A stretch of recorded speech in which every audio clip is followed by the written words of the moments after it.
貴州澳安縣發生警民衝突之後，縣長發表電視講話，呼籲民眾冷靜。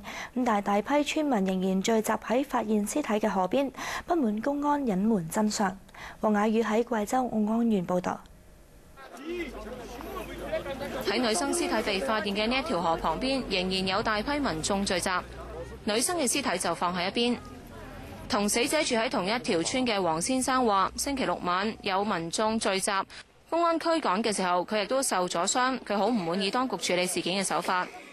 我們看到這個太過分了，他們政府太過分了，處理事情不合法，他們要強制性的把這個受害者埋在地裏，就是群眾提出來不行。同死者同一條村嘅村民呢，而家就守護住屍體，佢哋話直至到當局明確答覆佢哋會公平處理事件呢，先至會離開㗎。呢一班村民喺事發之後一共籌咗幾萬蚊，諗住俾死者嘅家屬，以便協助佢哋打官司，希望可以水落石出。而當地領導就喺電視台發表講話，呼籲民眾冷靜。亞洲電視記者黃雅宇喺澳安報導。